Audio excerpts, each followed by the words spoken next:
Les frères Wright auraient-ils trompé le monde entier? Ils ont pourtant reçu la caution de la puissante Smithsonian Institution à laquelle ils sont liés par une convention.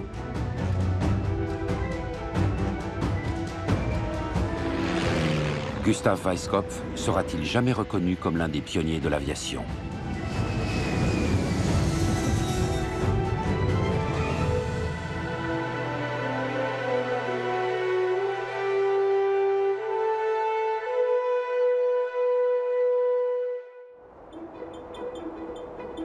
La querelle autour du premier vol motorisé de l'histoire remonte à 1934.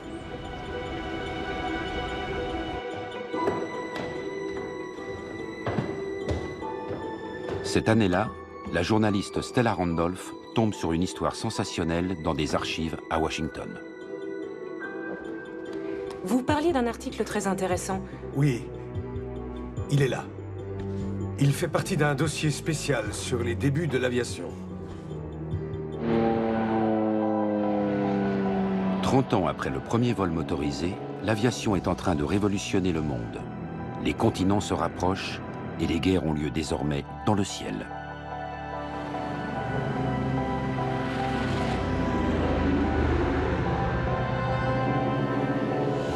Mais on se dispute encore pour savoir qui a volé le premier avec un engin à moteur.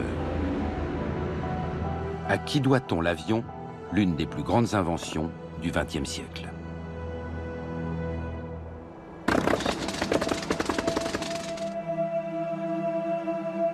Orville Wright clame depuis 30 ans que son frère, désormais décédé, et lui-même ont effectué en 1903 le premier vol motorisé.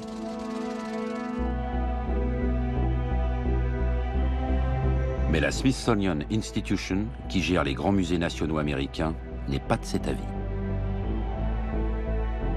Elle présente Samuel Langley comme le premier homme à avoir volé et expose son aéroplane. Par dépit, Orville Wright a mis à la disposition du musée de la science de Londres son avion de 1903.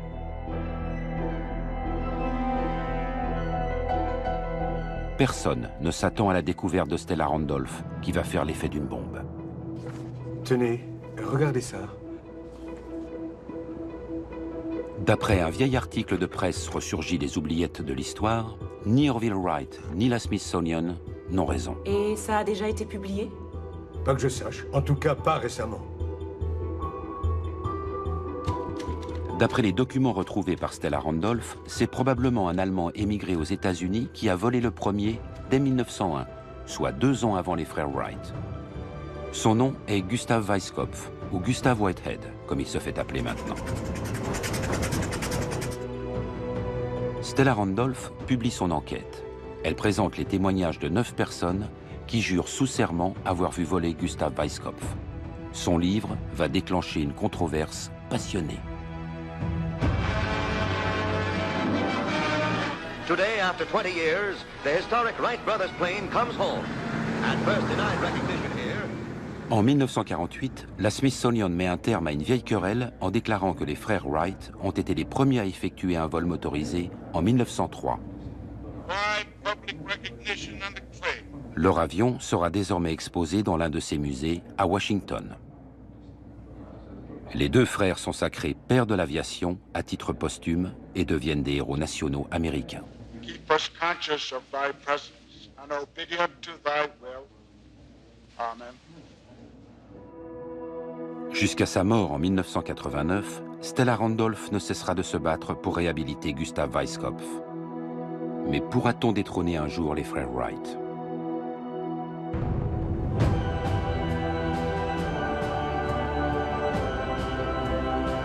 Près de 500 000 personnes visitent chaque année le mémorial de Kitty Hawk.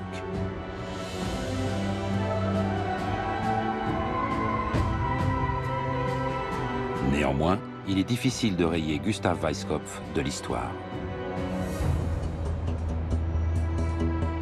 Lors d'une visite au musée de la Smithsonian en 2011, l'historien australien John Brown découvre la vieille controverse qui existe autour du premier vol motorisé.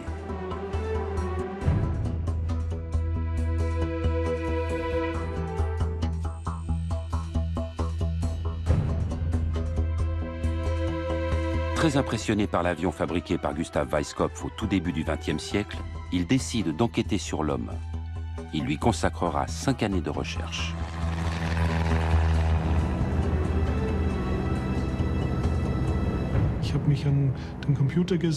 Je me suis assis à l'ordinateur, j'ai fait des recherches sur Internet et j'ai trouvé plusieurs centaines d'articles totalement inconnus sur Gustav Weisskopf.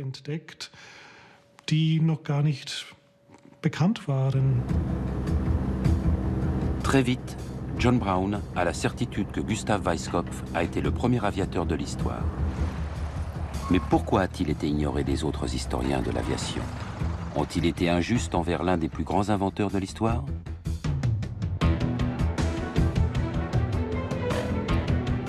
John Brown se lance alors dans une grande enquête qui va le conduire dans les musées et les archives d'Europe et d'Amérique.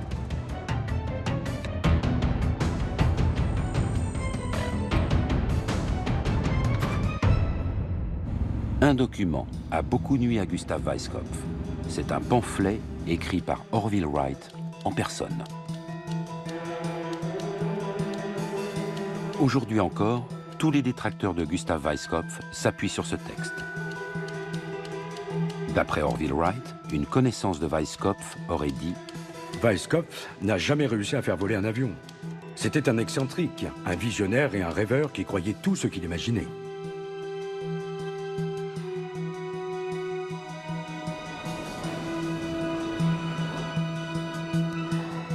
L'avion des frères Wright est l'un des joyaux du musée de l'air de la Smithsonian qui continue à ignorer le rôle de Gustav Weisskopf. Gustav Weisskopf a-t-il volé? On ne peut pas répondre par la négative. Mais on est très loin d'avoir prouvé qu'il avait volé. Si c'est le cas, cela reste à démontrer.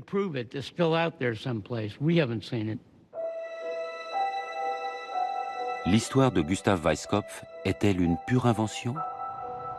Ses détracteurs ont longtemps prétendu que son avion n'avait pas de système de direction.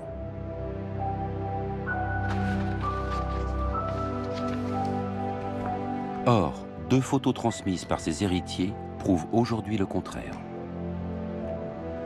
Ces détracteurs affirmaient que l'avion de Gustav Weisskopf n'avait pas de direction. Or, sur ces photos, on identifie clairement les éléments du système de direction. La poulie, les câbles et le levier. John Brown se rend dans la ville natale de Gustav Weisskopf en Allemagne. L'ingénieur est né à Leutershausen en 1874, où un musée lui est consacré.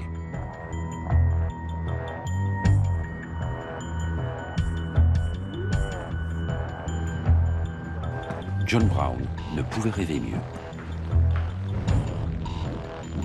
Il s'intéresse tout particulièrement à la copie grandeur nature de l'appareil numéro 21 de Gustav Weisskopf. C'était la première fois que je voyais l'avion de Gustav Weisskopf. Je l'ai examiné avec un œil de pilote et de constructeur d'avion, et j'ai vu qu'il était capable de voler parce que tous les éléments étaient réunis pour ça.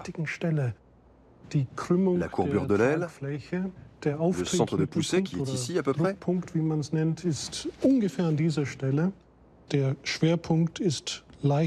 le centre de gravité est un peu en avant du centre de poussée, comme il convient, et comme c'est le cas sur les avions modernes.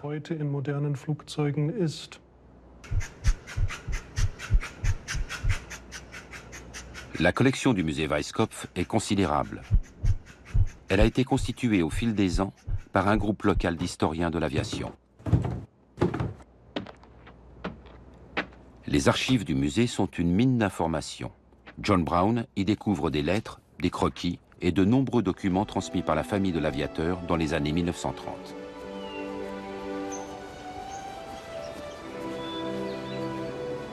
Enfant déjà, Gustav Weisskopf rêvait de voler, comme le rapportera Nicolas, son frère cadet.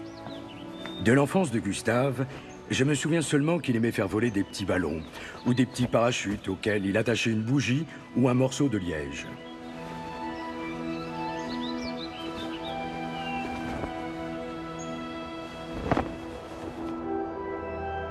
À la même époque, à Dayton dans l'Ohio, deux autres enfants ont des jeux identiques. Ce sont Wilbur et Orville Wright. Think that's good? Yeah.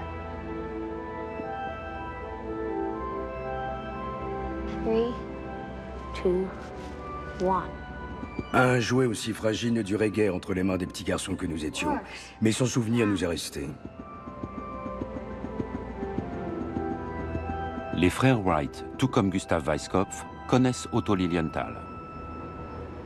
Ce grand pionnier de l'aviation expérimente le vol plané à Berlin à la fin du 19e siècle, au péril de sa vie. Ses travaux sont diffusés dans le monde entier. Son livre a eu du succès.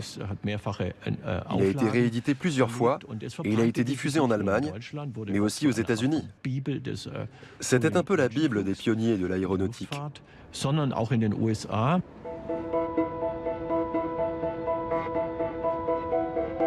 John Brown quitte l'Allemagne pour poursuivre ses recherches aux États-Unis.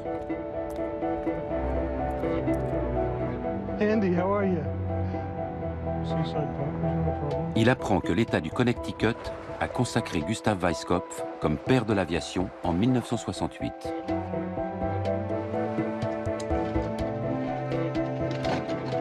Il se met alors en relation avec les constructeurs d'avions amateurs de Bridgeport pour qui il est établi que Gustav Weiskopf a volé avant les frères Wright.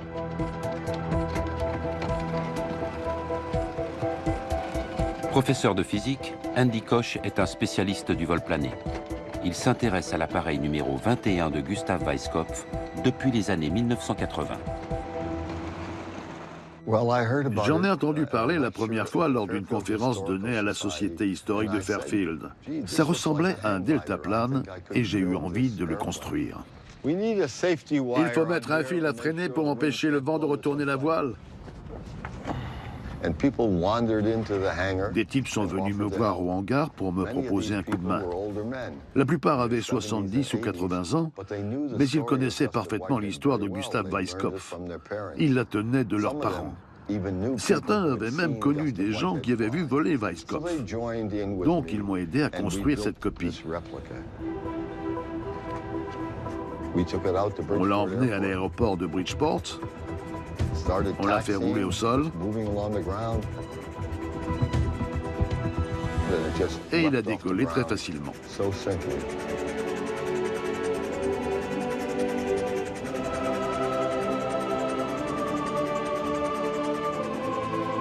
Andy Koch a équipé son avion d'un moteur récent pour obtenir le même résultat que Gustav Weiskopf.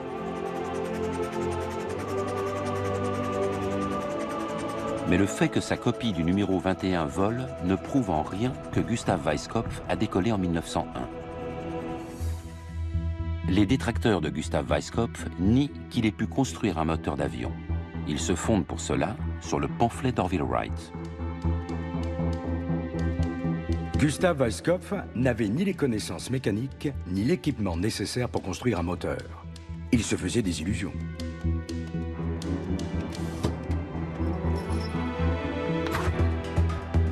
Gustav Weiskopf était-il un doux rêveur ou un génie méconnu? Je vous apporte les clichés et les négatifs. Merci.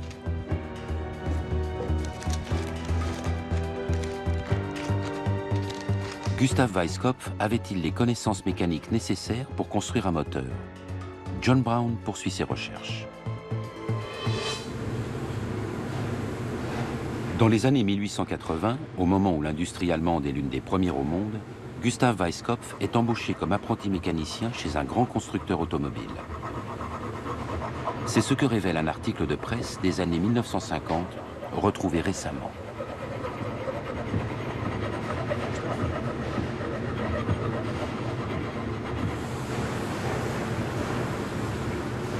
Gustav Weiskopf n'a qu'un rêve, voler. Où cela le mènera-t-il? Il ne le sait pas encore, mais il a soif d'aventure.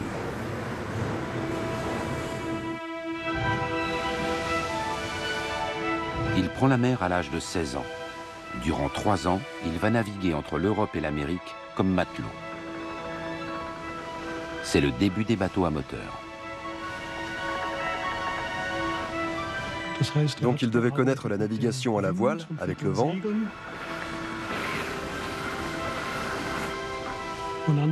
mais aussi la navigation avec une hélice et un moteur.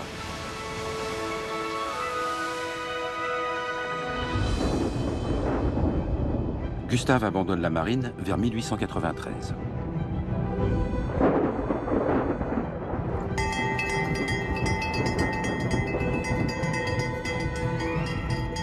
Il a connu 2 avaries le long de la côte est de l'Amérique. La dernière, c'était au Cap Cod, qui passait pour être un cimetière de bateaux. Et il est resté à terre. Il se consacrera désormais à l'aviation.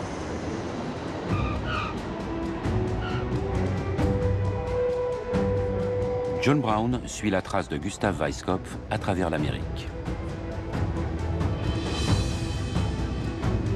Les articles de presse des années 1890 le conduisent sur une nouvelle piste. Il se rend dans le massif des Blue Hills, au sud de Boston. Gustav Weisskopf a été embauché comme mécanicien à la Société aéronautique de Boston. C'était la toute première compagnie aéronautique des États-Unis. Elle construisait des cerfs-volants météorologiques et des planeurs supportant le poids d'un homme.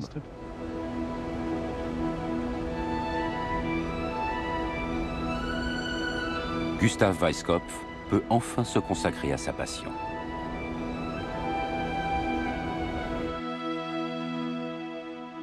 Le New York Herald parle de lui dès octobre 1897.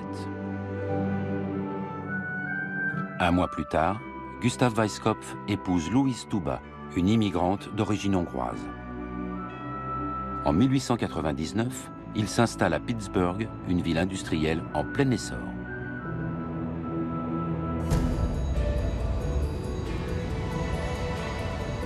Il est embauché comme ingénieur dans une aciérie. La nuit, il construit des moteurs légers pour ses aéroplanes.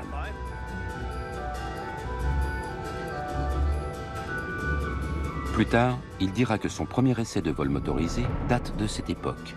Mais ses adversaires ne le croiront pas.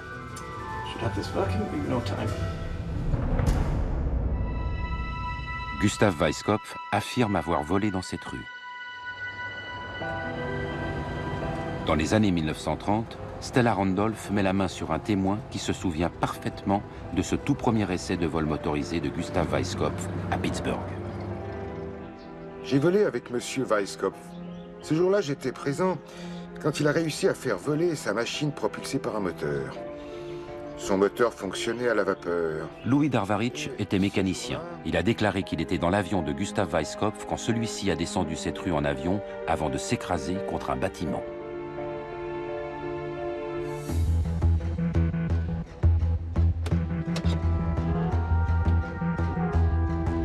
Pour vérifier ses propos, John Brown et le documentaliste Paul Beck consultent des articles de presse auxquels Stella Randolph n'avait pas accès à son époque.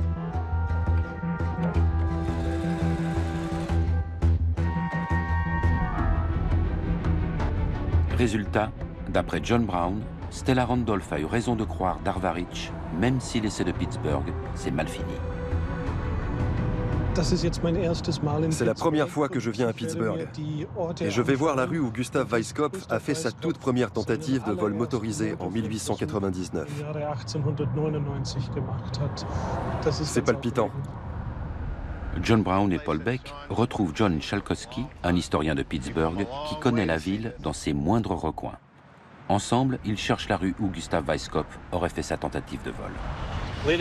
Si on en croit les articles de presse, Gustav a décollé par ici. En 1899, la rue était en terre battue. Il a dû dévaler la pente en direction de Belmont Street, où il s'est écrasé contre un bâtiment.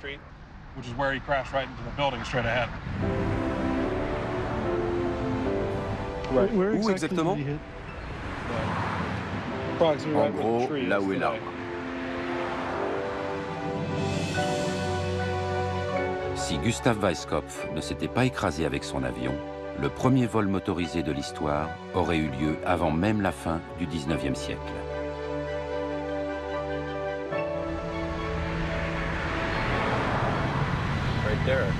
C'était là? Oui, c'est là. À la même époque, à 400 km de là, les frères Wright se passionnent toujours pour les avions. Mais ils commencent par ouvrir un atelier de fabrication de cycles.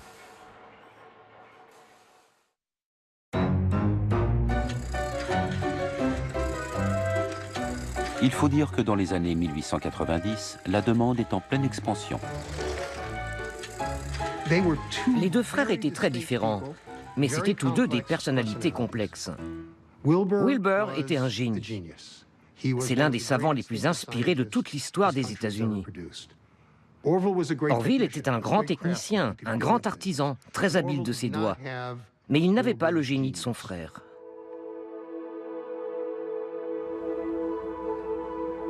Les Wright se lancent dans la construction d'avions en 1899. Ils ont besoin de moteurs légers comme ceux de Gustav Weiskopf, qui commence à se faire connaître en tant qu'ingénieur aéronautique.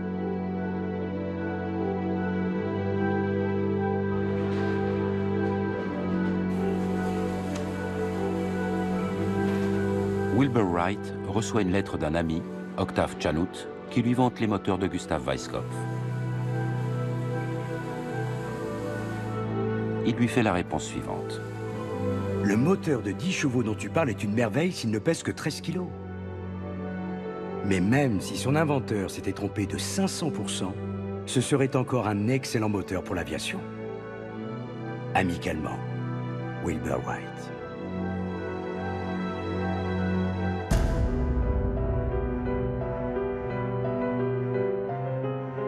Gustav Weiskopf s'installe à Bridgeport, une ville industrielle du Connecticut.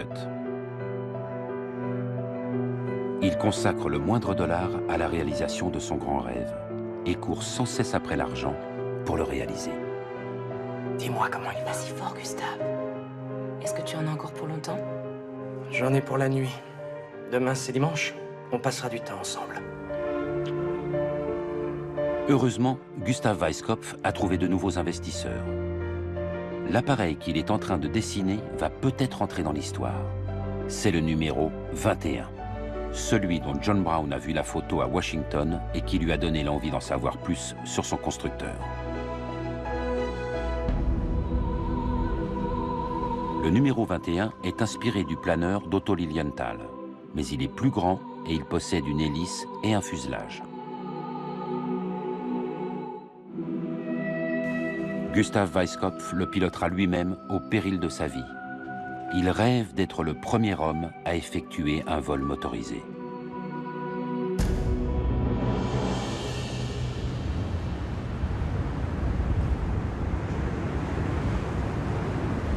À 600 km de là, les frères Wright en sont encore à tester des planeurs, qu'ils font voler en utilisant les vents côtiers de Kitty Hawk.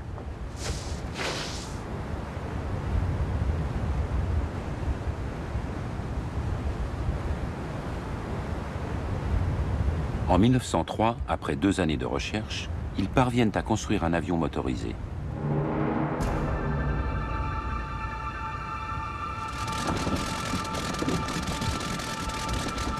Ils effectuent un premier essai le 14 décembre 1903. C'est un échec, mais ils ne se découragent pas. Leur atelier a été reconstitué pour le mémorial national qui porte leur nom.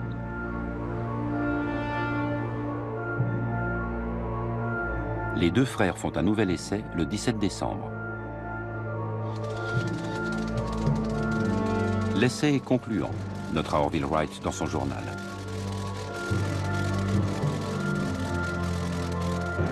Ils ont fait 4 vols ce matin-là. La première fois, ils ont parcouru 36 mètres seulement en un peu plus de 12 secondes. Ils pilotaient à tour de rôle. Orville a effectué le premier essai. Wilbur a effectué le 4e. Il a parcouru 260 mètres et quelques en 59 secondes. Il a volé près d'1 minute. C'était suffisant d'après eux pour dire qu'ils avaient réussi à voler. Mais en l'absence de témoins, peu de gens les croient à l'époque.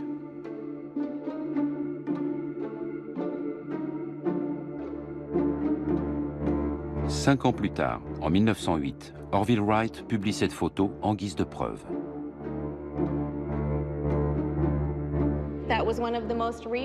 Voici l'une des photos historiques les plus reproduites au monde. Elle montre le tout premier vol. On voit bien que l'avion est au-dessus du sol.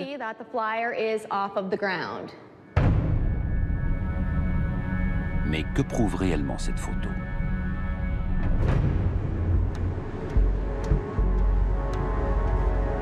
L'ingénieur aéronautique Joey Bulmer visite Kitty Hawk.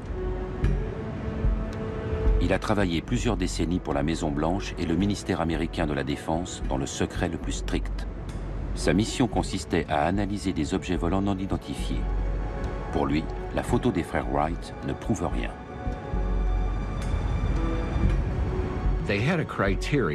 Les frères Wright avaient fixé un critère. Ils disaient qu'il fallait parcourir au moins 100 mètres, sinon ça n'avait aucune valeur. Wilbur a dit qu'un vol de moins de 100 mètres n'était qu'un saut en l'air qui ne prouvait rien. Il a bien dit rien. Cette photo est censée montrer le premier vol, mais en réalité l'avion n'a parcouru que le tiers de la distance qu'il s'était fixé comme minimum pour parler d'essais concluants. Comme vous le voyez, la gouverne est en position haute. Cette gouverne leur a posé problème. Elle était trop penchée et elle basculait entièrement d'un côté ou de l'autre. C'est pour ça qu'Orville Wright est monté, puis descendu. Il a quasiment touché terre, puis il est remonté et il est descendu une deuxième fois. Et il a touché terre. Donc, d'après les critères établis par les frères Wright eux-mêmes, l'essai n'était pas concluant. Cette autre photo, publiée elle aussi en 1908, est encore plus discutable. C'est censé être un cliché du quatrième vol. Mais on voit clairement les pales de l'hélice. Donc le moteur ne tourne pas. L'avion semble être au sol ou à moins de 30 cm du sol. Donc c'est la fin du vol. Les frères Wright disent que l'avion a parcouru 260 mètres en 59 secondes.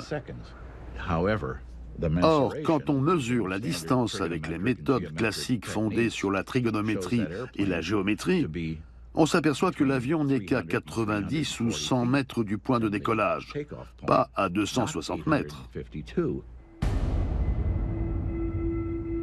Mais ce n'est pas tout. Quand on examine bien la photo, on voit que l'extrémité des ailes est basse, ce qui est caractéristique de l'avion de 1903. Mais on voit aussi 3 taches sombres. Qu'est-ce que c'est?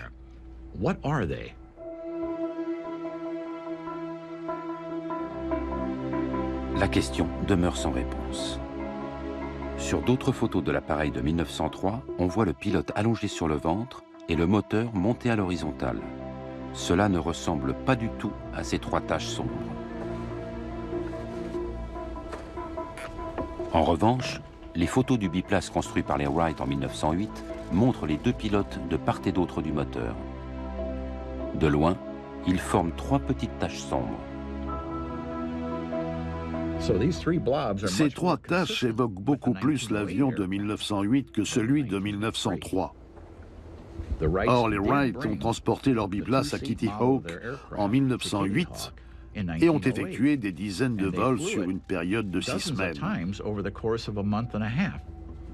Donc je me demande si cette photo date bien de 1903. En soi, cette photo ne prouve pas qu'ils aient réussi à voler.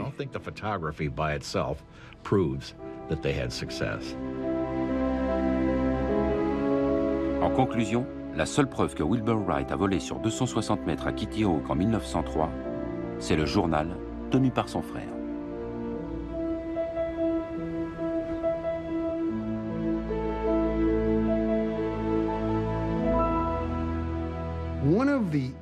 Quand on retrace les débuts de l'aviation, l'une des grandes difficultés qu'on rencontre, c'est de vérifier les propos des pionniers et de leurs témoins.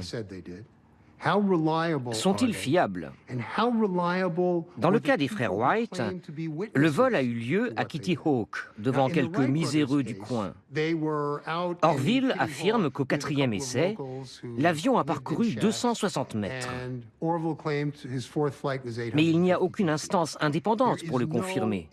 On est obligé de le croire sur parole.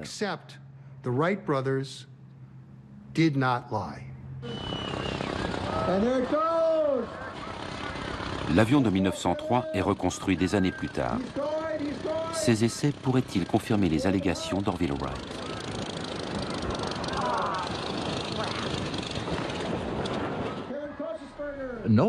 Personne n'a réussi à reproduire ce 4e vol. À ma connaissance, le mieux qu'on ait fait avec une réplique de l'avion des Wright, c'est un vol de 40 mètres. Beaucoup de pilotes se sont blessés en tentant de faire voler un avion des Wright, et 2 ont même trouvé la mort. 5 mois après Kitty Hawk, les frères Wright invitent les journalistes à Dayton pour leur présenter leur dernier modèle. Mais l'essai tourne au désastre.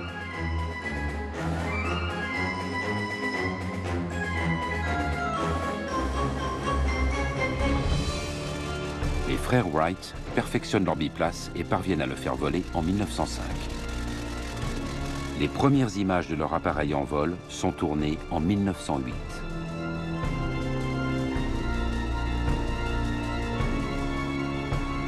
Les 2 frères viennent de déposer un brevet pour protéger leur système de direction. Avec ce brevet, ils voulaient soit empêcher leurs concurrents de construire des avions, soit toucher 10% sur tous les avions. Ils ont passé beaucoup de temps à intenter des procès à la concurrence. Le juge chargé de l'affaire a dit qu'il était bien disposé à leur égard parce que c'étaient les pionniers de l'aviation, selon ses mots. Wilbur meurt en 1912. Dans les années 1920, Orville rédige une histoire des débuts de l'aviation avec dans les premiers rôles son frère et lui-même. On top of Kill Devil Hills, unveiled by Ruth Nichols, the nation's tribute to the father of aviation. Les vols de Kitty Hawk valent gloire et fortune à Orville Wright. Mais l'enquête de Stella Randolph pourrait ruiner sa réputation. D'après la journaliste, Gustav Weiskopf a effectué un vol motorisé 2 ans avant les frères Wright. Un reporter de renom, appelé Richard Howell, a été le témoin de l'événement et l'a relaté dans le Bridgeport Sunday Herald du 18 août 1901. C'est l'argument phare de Stella Randolph.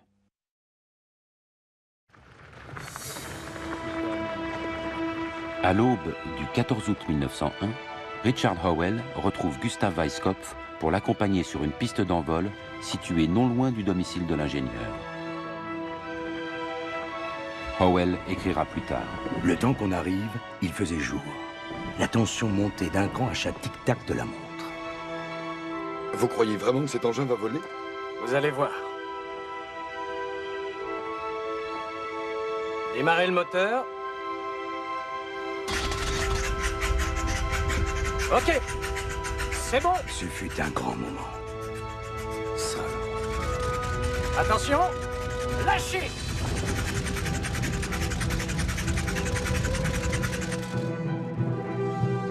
L'engin transperça l'air comme un oiseau échappé de sa cage. Le journaliste et les 2 assistants restèrent immobiles un instant, regardant l'aéronef avec stupéfaction. Il volait maintenant à une quinzaine de mètres du sol.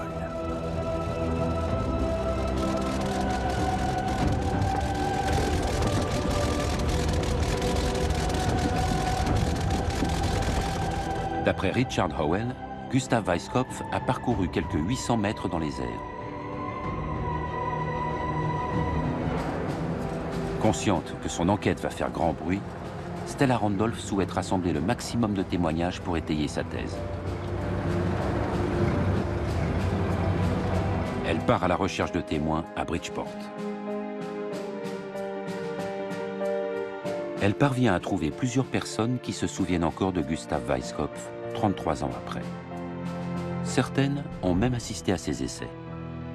J'étais présent quand M. Weiskopf a fait voler sa machine propulsée par un moteur. Il a volé sur une distance approximative de 2,5 km. Les vols initiaux accomplis par M. Weiskopf faisaient à peu près dans les 5 minutes, d'après moi. Tous témoignent sous serment, devant notaire. Elle a recueilli 11 témoignages sous serment. Les témoins affirment qu'ils ont vu cet homme faire voler un avion motorisé avant que les frères Wright ne volent en 1903. Ce sont des preuves claires et incontestables.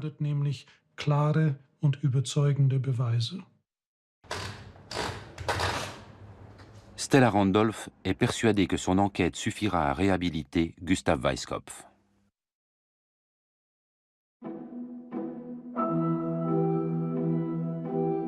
Mais c'est sans compter l'influence de la famille Wright. En juillet 1945, le Reader's Digest écrit que Gustav Weiskopf est le premier homme à avoir effectué un vol motorisé. L'entourage d'Orville Wright s'en émeut. Reader's Digest, page 57, première colonne, Weiskopf. Stop. Il faut dynamiter ce mythe. Pour clouer le bec au Reader's Digest, Orville Wright rédigera son fameux pamphlet intitulé « Le vol de Whitehead, un mythe ». Le texte marquera les esprits. Il s'appuie sur l'unique témoin retrouvé par Stella Randolph qui prétend que Gustav Weiskopf n'a jamais volé. Je suis James Dickey. J'assistais feu M. Gustav Weiskopf quand il cherchait par tous les moyens à construire un aéroplane. Richard Howell mentionnait pourtant James Dickey parmi les témoins du vol du 14 août 1901. Je pense que l'article du Herald est totalement inventé. Je n'étais pas présent et je n'ai pas observé un vol d'aéroplane à moteur, soi-disant effectué le 14 août. D'après John Brown, la déposition de James Dickey n'a aucune valeur. Gustav Weiskopf lui devait de l'argent. Mais ce n'est pas tout. D'abord, James Dickey dit lui-même qu'il n'était pas présent. Ensuite, bien qu'il ait passé toute sa vie à Bridgeport et Fairfield, il déclare qu'il n'a jamais entendu dire que Gustav Weiskopf avait volé. Or, c'est peu vraisemblable, car la presse du monde entier a relaté le vol de Gustav Weiskopf. Je pense que l'article du Herald est totalement inventé. Il revient à chacun d'examiner les éléments disponibles pour se faire sa propre opinion.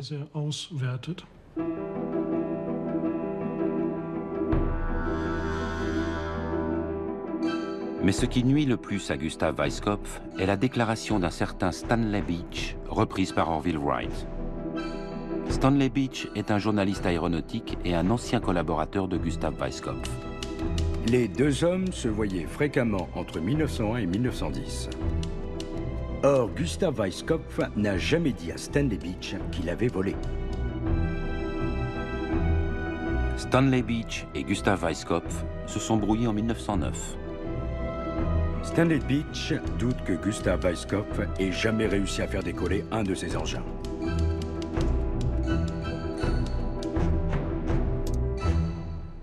Toutefois, ces propos sont contredits par les articles publiés par le même Stanley Beach dans la revue Scientific American avant 1909. C'est un article très intéressant. Il est publié 3 mois avant le prétendu premier vol des frères Wright. L'auteur relate que Gustav Weiskopf a équipé ce triplan d'un moteur de 10 chevaux. Scientific American nous confirme que l'avion a volé sur une hauteur comprise entre 1 et 5 mètres du sol, sur une distance de près de 300 mètres.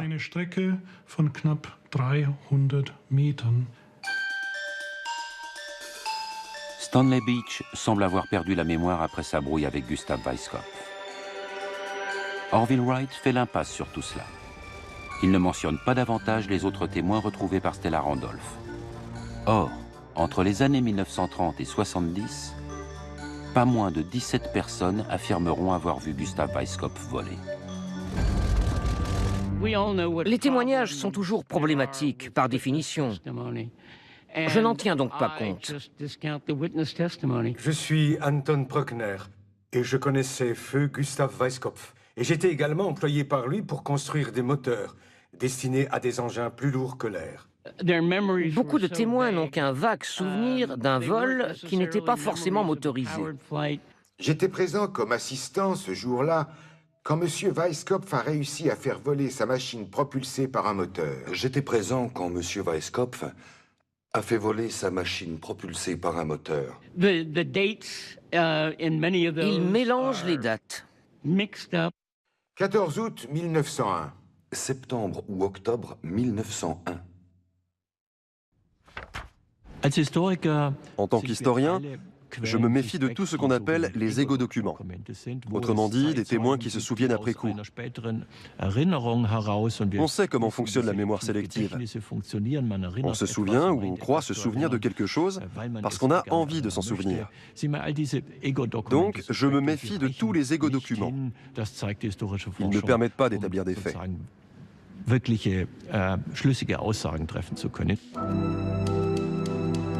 Dans son pamphlet de 1945, Orville Wright critique le document qui est au cœur de la démonstration de Stella Randolph, à savoir le reportage de Richard Howell. Le plus étrange est qu'on ait pu croire que l'article de Richard Howell reflétait la réalité.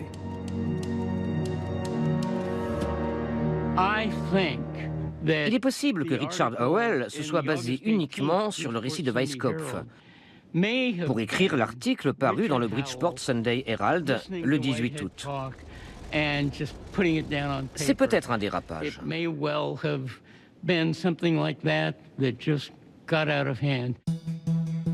John Brown ne partage pas cet avis.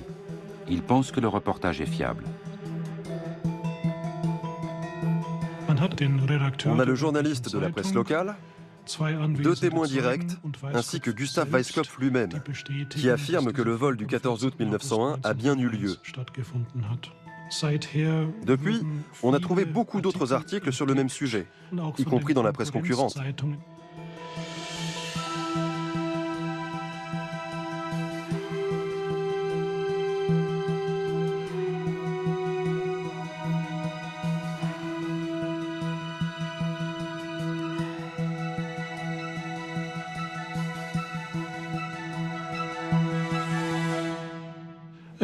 On vient de découvrir la une du journal concurrent, le Bridgeport Evening Post.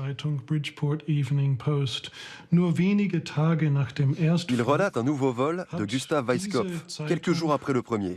Il précise que l'engin a fonctionné correctement.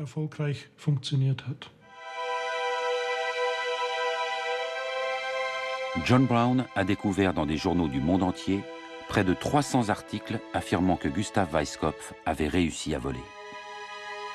Mais il aura suffi d'un seul pamphlet d'Orville Wright pour le discréditer.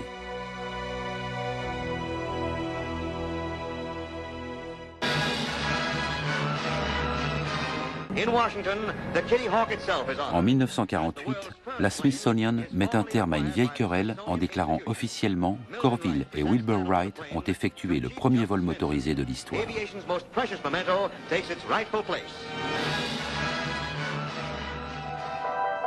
L'engin de Kitty Hawk devient le joyau du musée de l'air de la Smithsonian. Il est présenté comme le tout premier avion motorisé.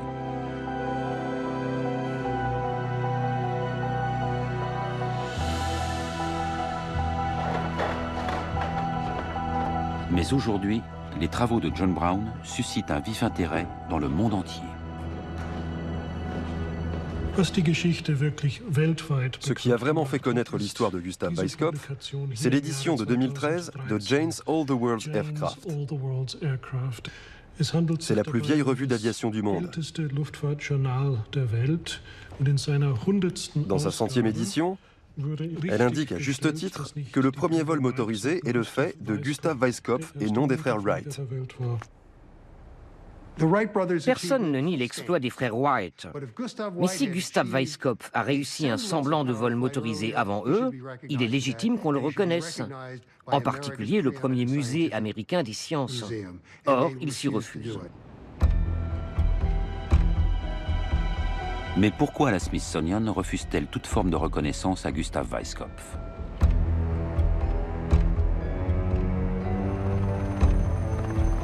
Est-ce à cause de l'étonnante convention qu'elle a signée en 1948, à huis clos, avec les héritiers des frères Wright?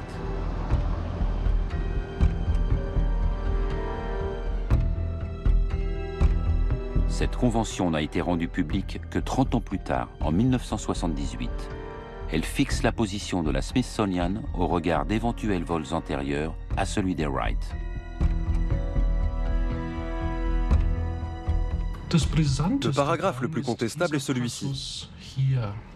Le musée fédéral américain de la Smithsonian s'engage à ne jamais déclarer qu'un autre pilote a volé avant les frères Wright. C'est tout simplement amoral. La convention stipule la version de l'histoire que le musée doit défendre. Il est regrettable qu'un grand musée comme la Smithsonian s'engage par contrat à défendre ce qui est peut-être un mensonge. Mais tant que le musée ne dénoncera pas la convention, l'avion des frères Wright restera en sa possession. Je ne suis pas juriste, je suis historien. À mes yeux, cette convention est le témoignage important d'une époque. Elle n'est pas liée aux autres essais de vol de l'époque, mais à l'injustice dont la Smithsonian a fait preuve envers les frères Wright.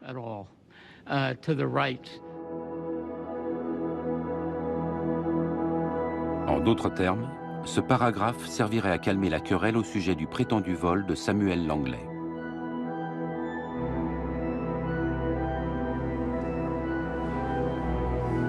Le musée américain dénoncera-t-il un jour cette drôle de convention pour faire enfin la lumière sur le premier vol motorisé de l'humanité? Ce n'est pas à moi de décider de rompre ou non la convention. Mais si c'était le cas, je ne le ferais pas.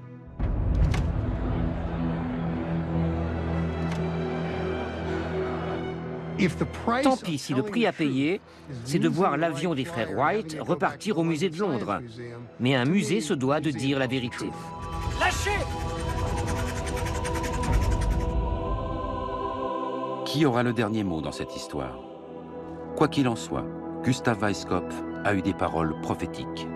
Je suis sûr que les avions vont se répandre comme les automobiles d'ici quelques années. Avant même que nous ne soyons vieux, plus de gens voyageront dans les airs que sur Terre ou sur les océans.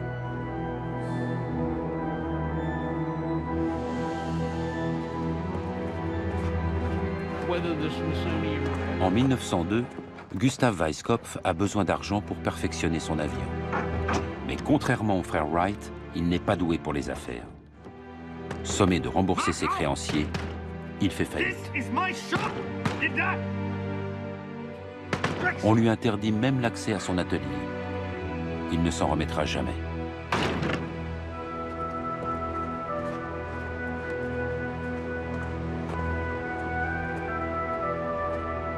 Lorsque Stella Randolph débute son enquête, Gustav Weiskopf est un inconnu.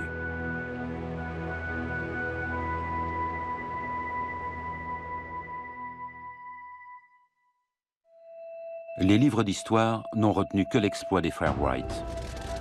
Le film, tourné en 1908, a achevé de convaincre le monde entier que leur engin avait volé en 1903.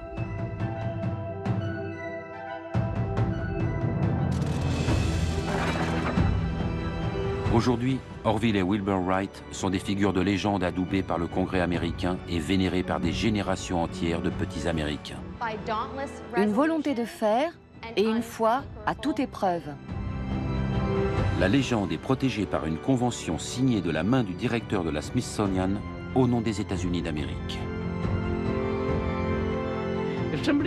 Si on me présente une preuve convaincante qu'il y a eu un vol motorisé avant les frères Wright, je suis prêt à le reconnaître.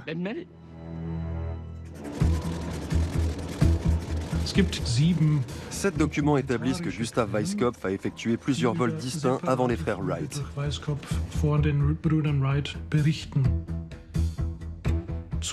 À cela s'ajoutent les 17 témoins qui affirment avoir vu Gustav Weiskopf voler à diverses reprises.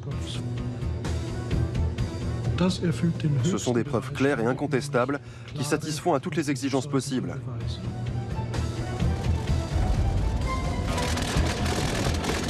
Le premier vol motorisé de l'histoire a été effectué par Gustav Weiskopf dès 1901 et non par les frères Wright.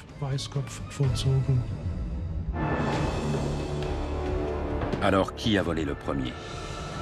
Qui a construit le tout premier avion motorisé?